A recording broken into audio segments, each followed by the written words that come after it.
नमस्कार साथियों, स्वागत है आपका फ्री थिंकर्स चैनल पर। आज हम एक और विषय लेकर के आए हैं आपके साथ चर्चा करने के लिए। विषय इससे पहले भी वही था, टॉपिक व्यक्ति पूजा। तो हमारा देश व्यक्ति पूजा का देश है। कथाओं के माध्यम से, कहानियों के माध्यम से किसी एक व्यक्ति को खूब महिमा मंडन किया जाता है, खूब उसको बढ़ा चढ़ा के दिखाया जाता है, और एक व्यक्ति को जो है उसको बुरा दिखाया जाता है।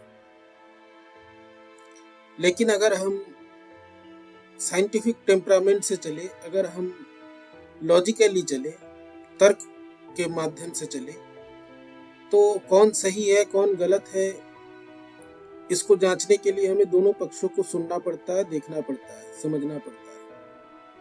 जो वर्तमान में हमारी न्याय व्यवस्था है वो दोनों पक्षों को बोलने का अधिकार देती है, दोनों पक्षों को अपनी बात रखने का अधिकार देती है। दोनों को सुनने के बाद ही आप ये निर्णय ले सकते हैं कि कौन सही है कौन गलत है। लेकिन जब कथा कहानियों के माध्यम से हम चलते हैं, एक व्यक्ति का खूब महिमा मंडन होता है, खूब महान कहा जाता है उसे, कभी धर्मराज कभी मर्यादा पुरुषोत्तम कहा जाता है। किसी के कुछ कहे जाने पर, किसी व्यक्ति को कोई एक लेबल देने पर किसी को कोई परेशानी नहीं है। लेकिन जब ये कथा कहानियों के माध्यम से होता है तो दोनों पक्षों को अगर हम देखें तो उसमें कई सारे सवाल उठते हैं कि अगर इस व्यक्ति को जो हम महिमा मंडन कर रहे हैं, मर्यादा पुरुषोत्तम या धर्मराज या आइडियल व्यक्ति कह रहे हैं, क्या ये व्यक्ति सही में ऐसा है? क्या इस व्यक्ति को आंख मूंद कर इसका अनुसरण करना चाहिए? क्या इस व्यक्ति के नाम पर हमें अंधा होकर इस पर विश्वास करना चाहिए? इसके नाम पे अगर कुछ लोग अपनी राजनीति चला रहे हैं, क्या उन पे हमें विश्वास करना चाहिए? तो इसी बात पर हम चर्चा करने वाले हैं। कहानी बहुत कॉमन कहानी है, सब लोग जानते हैं, बच्चा बच्चा जानता है। लेकिन पुस्तक में, वाल्मीकि रामायण में जो बात लिखी हुई है या जो घटना दी गई है, उसके ऊपर, उसको पढ़ के अगर हम सिद्धांत ले, अगर हम कोई विचार करें, तो कौन कितना सही और कौन कितना गलत है, आइए चलिए देखते हैं। तो पहले ही मैं आपको लीगल डिस्क्लेमर दे दूं कि इस चैनल का उद्देश्य आपके द्वारा किसी व्यक्ति का जो महिमा मंडन आप कर रहे हैं उस पे सवाल उठाना नहीं है या उसकी निंदा करना नहीं है। हम कुछ प्रश्न उठाएंगे, हम कुछ प्रश्न आपसे चर्चा करेंगे। किसी व्यक्ति को यहाँ नीचा दिखाने की या किसी व्यक्ति को ऊंचा दिखाने की बात नहीं है। आपकी धार्मिक भावनाओं को ठेस पहुंचाने का हमारा कोई उद्देश्य नहीं है। चलिए आगे बढ़ते हैं। एक सचित्र कहानी की माध्यम से हम इस घटना को देखते हैं कि क्या हुआ, कैसे हुआ, कौन कितना सही है कौन कितना गलत है। तो यहाँ पे कहानी शूर्पणखा की है। ये जो कुछ भी बातें ली गई हैं ये वाल्मीकि रामायण से ली गई हैं। आप गीता प्रेस गोरखपुर वाल्मीकि रामायण से देख सकते हैं। तो यहाँ पे शूर्पणखा नामक एक जो राक्षसी है वो आती है जब राम, लक्ष्मण और सीता वो वन में रहते हैं, और वो आके ये पूछती है। ये जो कथन है, जो दिखाया गया है, ये वाल्मीकि रामायण से लिया गया है, आप देख सकते हैं। तो यहाँ पे ये पूछती है कि तपस्वी के वेश में, मस्तक पर जटा धारण किए हुए, साथ में स्त्री को लिए और हाथ में धनुष बांध लिए, यहाँ तुम क्या कर रहे हो? क्या प्रयोजन है तुम्हारे यहाँ पे रहने का, इस जंगल में रहने का? ये पूछती है शूर्पणखा। वो जो है बहुत मोहित हो गई थी राम के रूप को देखकर। बहुत सुंदर थे राम लक्ष्मण दोनों भाई, क्षत्रिय थे। तो दोनों राजकुमारों को देखकर वो मोह में पड़ गई और उसने पूछा कि तुम जो है यहाँ पे क्या कर रहे हो? हाथ में धनुष बाण है, जटा है सर पे, पत्नी है, भाई है, तो तुम्हारे यहाँ आने का उद्देश्य क्या है? तो उसके बाद ये फिर पूछती नहीं है, कहती है, क्योंकि ये राम को विवाह करना चाहती थी। तो उसने क्या किया? उसने सीता की निंदा करना शुरू किया। उसने कहा कि ये विकार युक्त और कुरूपा है, अतः तुम्हारे योग्य नहीं है। मैं ही तुम्हारे अनुरूप हूं, अतः मुझे अपनी भार्या के रूप में देखो। यहाँ पे स्पेलिंग थोड़ा मिस्टेक हो गया है, भार्या के रूप में मैंने पत्नी के रूप में देखो। वो कह रही है कि तुम सीता को छोड़ दो, तुम मुझसे शादी करो, मैं तुम्हारी पत्नी बनूंगी। तो फिर वो कहती है, ये सीता मेरी दृष्टि में कुरूप, ओछी, विकृत, धसे हुए पेट वाली और मानवी है। मैं इसे तुम्हारे भाई के साथ ही खा जाऊंगी, फिर तुम काम भाव मुक्त होकर मेरे साथ पर्वत शिखरों पर घूमना। तो ये क्या कह रही है कि उसने फिर सीता का अपमान किया, कुछ अपशब्द कहे, कुरूप है, ओछी है, इसने ये गलती की।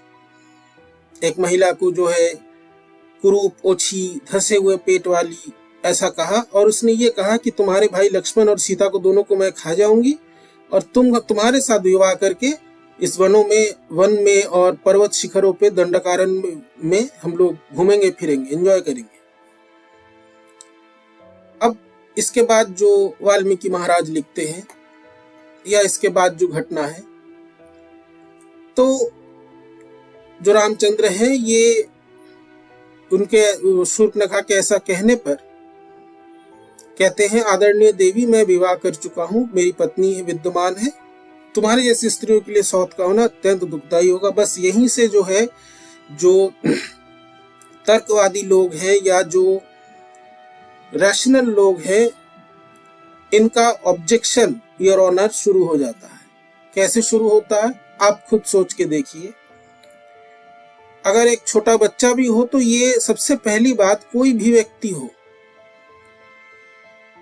उसके सामने अगर उसकी पत्नी को कुरूपा, ऊंची, धसे पेट वाली, बूढ़ी ऐसे अपशब्द कहा जाए तो वो व्यक्ति जो है, हो सकता है तुरंत जो है वो हथियार निकाल के किसी की हत्या ना कर दे, लेकिन वो चुप भी नहीं रहेगा, वो उस पर रिएक्ट करेगा। वो कम से कम अगर उसकी पत्नी को कोई उल्टा सीधा बोल रहा है तो उसको वो आदरणीय देवी तो बिल्कुल नहीं कहेगा। ये तो क्षत्रिय कुलभूषण थे। एक क्षत्रिय कुलभूषण, सूर्यवंशी क्षत्रिय, उनकी पत्नी को कोई भी, चाहे वो शूर्पणखा हो चाहे कोई भी, वो आके अपशब्द कह रही है। लेकिन ये जो है, ये बातों का खेल खेल रहे हैं एक राक्षसी से। ये उसको व्यंग करके कह रहे हैं, आदरणीय देवी, मैं विवाह कर चुका हूं। ये उसको उस समय डांट के कभी कह सकते थे। ये अपना रिएक्शन, ये अपना गुस्सा कम से कम दिखा सकते थे, भले ही शस्त्र न चलाए, दिखा सकते थे। लेकिन पत्नी को उल्टा सीधा बोलने पर भी ये बातों का खेल खेल रहे हैं, शब्दों का खेल खेल रहे, कह रहे आदरणीय देवी। तो आजकल के जो बच्चे हैं बड़े तेज तर्राक हैं। अगर ये बच्चा भी होता तो यही कहता कि भाई पत्नी को उल्टा सीधा बोलने वाली शूर्पणखा को आदरणीय क्यों कह रहे हैं। तो ये कहते हैं, ये मेरे छोटे भाई श्रीमान लक्ष्मण बड़े शीलवान, देखने में प्रिय लगने वाले और बल पराक्रम में संपन्न है। अब यहाँ पे ये कहते हैं, इनके साथ स्त्री नहीं है और ये बहुत सारे गुणों से संपन्न है, तुम इनसे शादी कर लो। ये लक्ष्मण को वो जो है बॉल को दूसरे कोर्ट में भेज देते, जाओ भैया लक्ष्मण से जाके बोलो। क्षत्रिय कुलभूषण, उनकी पत्नी को अपशब्द कहे गए, इन्होंने पहले खूब बातों का खेल किया, आदरणीय देवी भी कहा, फिर जो है इसको भेज दिया लक्ष्मण के पास। खेल रहे हैं, समय नष्ट कर रहे हैं। अब लक्ष्मण जो है ये सोचता है कि मैं तो विवाहित हूं, मेरी तो पत्नी है उर्मिला। अच्छा, क्योंकि यहाँ मेरे साथ स्त्री नहीं है, इस बात पे गौर करेंगे आप, मेरे साथ यहाँ स्त्री नहीं, इसलिए भैया ने जो है मेरे पास भी जाने को बोला इसे। अब भैया बोले होंगे तो सही बोले होंगे, क्योंकि ये अपनी स्त्री को लेकर के नहीं आए थे, तो राम ने सोचा कि शायद स्त्री की कमी शूर्पणखा से ये पूरी कर ले लक्ष्मण। जबकि शूर्पणखा को जो है बहुत ही कुत्सित, भयानक दिखने वाली बताया गया। पता नहीं भाई भी ये कैसे थे कि उस राक्षसी को भेज दिया छोटे भाई के पास, क्योंकि उसके पास स्त्री नहीं है। अब जो है उसके ऐसा कहने पर ये लक्ष्मण के पास गई सेटिंग करने कि तुम बहुत सुंदर हो, ये हो, वो हो, और तुम जो है मेरे साथ शादी कर लो, हम लोग सुखपूर्वक यहाँ रहेंगे। ये भी मूर्ख थी, वे समझ नहीं पाई कि मेरे साथ जो है खेला खेला जा रहा है। अब लक्ष्मण जो है खेलना शुरू करता है, चलो खेलते हैं इसके साथ। कैसे खेलते हैं, तो ये जो है इसको व्यंग करता है, कटाक्ष करता है कि लाल कमल के समान गौर वर्ण वाली सुंदरी, जबकि ये राक्षसी थी और इसको बड़ा कुत्सित बताया गया है, बड़ा भयानक दिखने वाली बताया गया है। ये कह रहे हैं कि मैं तो इनका दास हूं, तुम मेरी स्त्री होकर क्यों दासी बनना चाहती हो। बातों का खेल चल रहा है दोनों भाई, और इनकी भाभी रामचंद्र जी की पत्नी का अपमान वो शूर्पणखा कर चुकी है। अब इसके बाद ये फिर उसकी प्रशंसा करते हैं, मतलब व्यंग करते हैं, परिहास करते हैं कि तुम सुंदर कटि प्रदेश वाली हो, कौन ऐसा बुद्धिमान मनुष्य होगा जो तुम्हारे श्रेष्ठ रूप को छोड़कर मानव कन्याओं से प्रेम करेगा। व्यंग कर रहे हैं। और उसके बाद ये वही अपशब्द कहते हैं अपने भाभी के बारे में जो शूर्पणखा ने कहा।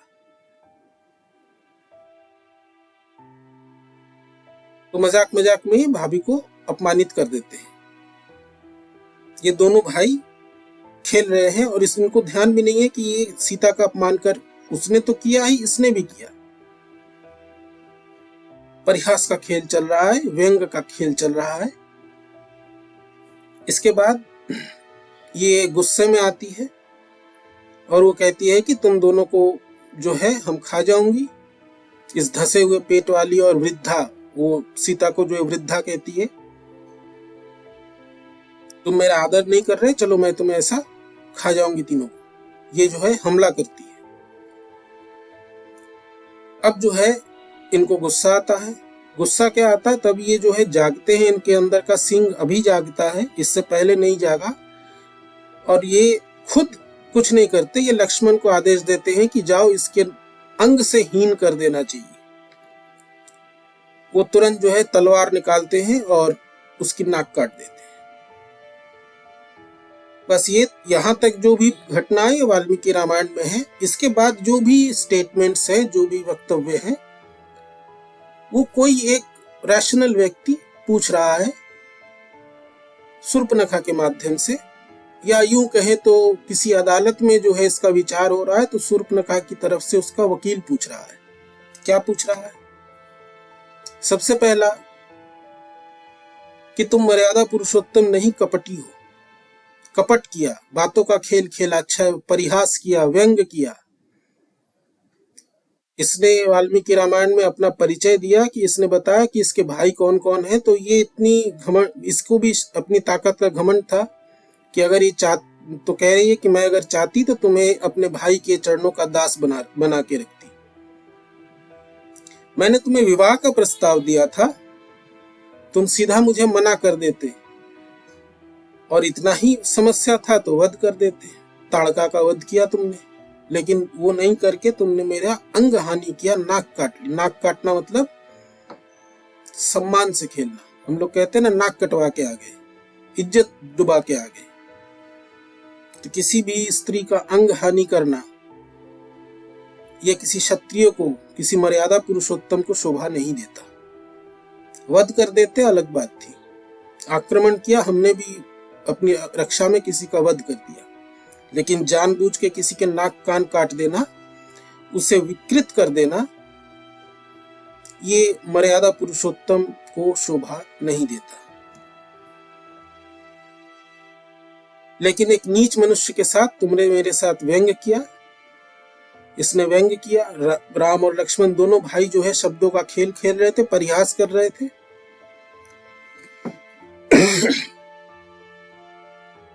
तो ये कहती है किस तरह के अपराधी जो भविष्य में भी होंगे और होते हैं, जो सरफिरे पागल विकृत मानसिकता वाले कुछ लोग हैं जो महिलाओं पर एसिड फेंक कर उनका चेहरा बिगाड़ देते हैं।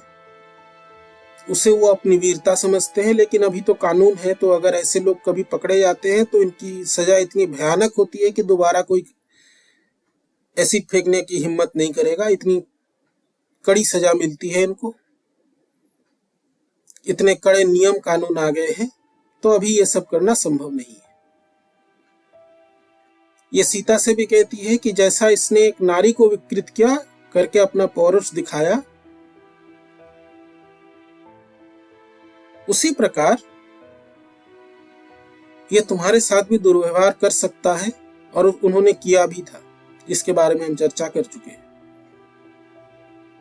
कि किस तरह से जो है युद्ध के बाद गच्छ वैदेही त्वं मुक्ता, सीता को उन्होंने कहा कि मैंने ये युद्ध तुम्हारे लिए नहीं किया है, वंश मर्यादा के लिए किया है। लेकिन यहाँ पर जब इनके परिवार, इनकी पत्नी को अपशब्द कहे जा रहे थे, तब ये बातों का खेल खेल रहे थे। उस समय वंश मर्यादा इनकी सामने नहीं आई, या वंश मर्यादा का शायद ये रामचंद्र जी भूल गए थे। तो इसी प्रकार से जो है दोनों पक्षों को सुनने के बाद आपके जो भी विचार है आप कमेंट पे बताएं। हमारा उद्देश्य यही है कि किसी एक व्यक्ति या एक तरफा किसी बात को सुनकर हम कोई भी निर्णय ना ले, किसी का भी महिमा मंडन ना करें। इससे नुकसान हमें है, हम दिग्भ्रमित होंगे। तो आज की चर्चा हम यहाँ पे समाप्त करते हैं। अगले वीडियो में फिर मुलाकात होगी। लाइक, शेयर और सब्सक्राइब करें। धन्यवाद।